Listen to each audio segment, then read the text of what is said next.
Jesus Cristo, Salvador, destruiu o mal e a morte, fez brilhar pelo Evangelho a luz e a vida imperecíveis.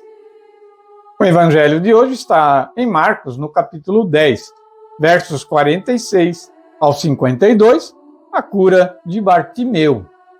O Senhor esteja conosco, Ele está no meio de nós.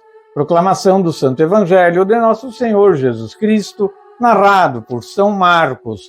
Glória a vós, Senhor.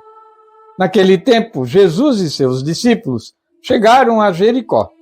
Ao sair de Jericó, ele e os discípulos e também grande multidão, apareceu Bartimeu, mendigo cego, filho de Timeu. Ele estava sentado junto ao caminho. Quando ouviu dizer que era Jesus Nazareno, começou a gritar e a dizer: Jesus, filho de Davi, tem piedade de mim. E ameaçavam-no muito para que se calasse. Mas ele cada vez gritava mais forte: Filho de Davi, tem piedade de mim. Jesus, parando, disse: Chamai-o. Chamaram então o cego, dizendo-lhe: Tem confiança, levanta-te, ele te chama. Ele, deitando fora de si a capa, levantou-se, deu um salto e foi ter com Jesus. Tomando Jesus a palavra, disse-lhe: Que queres que eu te faça? O cego disse-lhe: Senhor, faze que eu recupere a vista. Então disse-lhe Jesus: Vai, a tua fé te salvou. No mesmo instante, ele recuperou a vista e seguia a Jesus pelo caminho. Palavra da salvação. Glória a vós, Senhor. Que o Santo Evangelho perdoe os nossos pecados e oriente a nossa vida. Pelo sinal da Santa Cruz, livrai-nos Deus nosso Senhor de nossos inimigos. Em nome do Pai, do Filho e do Espírito Santo. Amém. Iniciar então a reflexão deste Evangelho deste domingo, de São Marcos, né?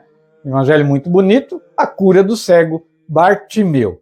Vamos ouvir primeiramente a reflexão do dia a dia com o Evangelho, né, da editora Paulus, a liturgia diária do programa Minutos do Evangelho, assinante esse material da Igreja Católica. Muito bem, vamos ouvir então. O cego representa os discípulos, que não sabem quem é Jesus, não compreendem o seu projeto. De fato, eles querem manter uma sociedade em que imperam a desigualdade e a opressão. Jesus lhes fala de entregar a vida. Eles, porém, discutiam quem dentre eles seria o maior no reino. O mendigo quer sair da sua marginalidade. É isso que ele pede. Se dependesse da ajuda dos que estavam ao redor de Jesus, na verdade o homem permaneceria no seu estado deplorável, né? Cego e mendigo. E insensibilidade, falta de solidariedade, mas o próprio Jesus o chama e lhe devolve a visão. O gesto de jogar fora o manto significa que ele abandona seu passado, quer vida nova. Uma vez livre das amarras que o paralisavam, que seria a mendicância, né, e a cegueira, uma coisa ligada na outra, ele decide seguir Jesus no caminho para Jerusalém. Aí eu pergunto, que tipo de cegueira atrapalha a nossa caminhada na vida de fé? E o nosso manto? Quando é que nós vamos jogar fora? Então bem, continuando com a reflexão, agora é a vez de nós ouvirmos um pouquinho o catecismo da nossa Santa Igreja, né? O que ele fala sobre esse evangelho de hoje. Vamos falar um pouquinho do tema onde Jesus atende à oração. Jesus atende à oração que lhe é feita, né? E a gente vê isso em muitos textos, né, dos evangelhos que contam a história de Jesus, que as pessoas fazem os pedidos a Jesus e ele atende. Vamos lá. Parágrafo 26, 16. A oração a Jesus já foi sendo atendida por ele durante o seu ministério, mediante os sinais que antecipam o poder da sua morte e ressurreição. Jesus atende à oração da fé expressa em palavras do leproso, de Jairo, da cananeia, do bom ladrão, ou até mesmo feita em silêncio, dos que trouxeram o paralítico, entraram pelo teto, da hemorroíça, que lhe tocou as vestes, e as lágrimas e o perfume da pecadora. A súplica premente dos cegos. Aí vamos ao texto de hoje. Filho de Davi, tem piedade de nós. Ou Jesus, filho de Davi, tem piedade de mim, que o Bartimeu fala, né? Ela foi retomada na tradição da oração a Jesus. Jesus Cristo, Filho de Deus, Senhor, tende piedade de mim, pecador.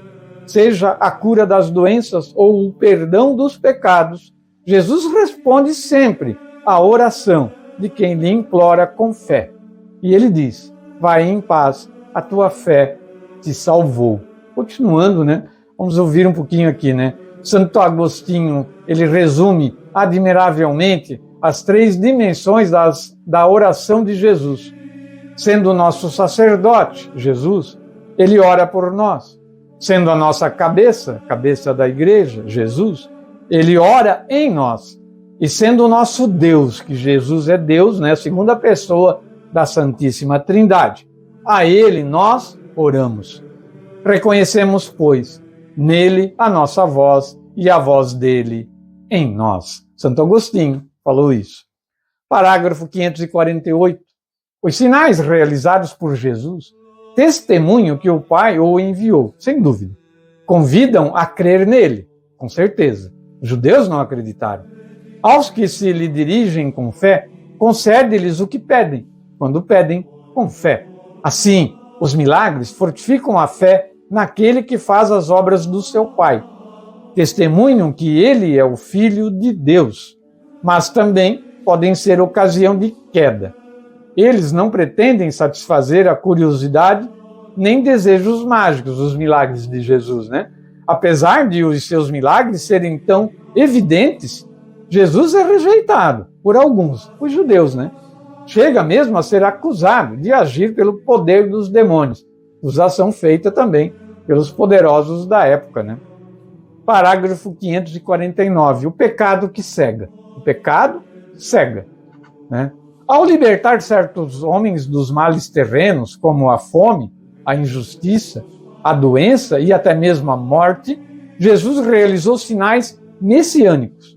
No entanto, ele não veio para abolir todos os males deste mundo, não, mas para libertar os homens do mais grave de todas as escravidões, que é a escravidão do pecado, que os impede de realizar a sua vocação de filhos de Deus e é a causa de todas as servidões humanas, né?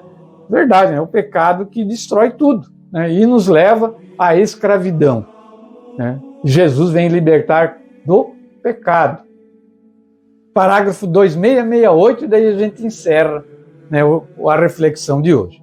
A invocação do santo nome de Jesus é o caminho mais simples da oração contínua, muitas vezes repetida por um coração humildemente atento, não se dispersa no mar de palavras, mas guarda a palavra e produz fruto pela constância. E é possível, e em todo o tempo, inclusive nos nossos dias de hoje, porque não constitui uma ocupação a par de outra, mas é a ocupação única, a de amar a Deus, que anima e transfigura toda a ação em Cristo Jesus. Por clamar a Jesus é que o cego foi curado. Nós também devemos clamar ao Filho de Davi, que nos cure da cegueira em que vivemos, a cegueira do pecado e escraviza.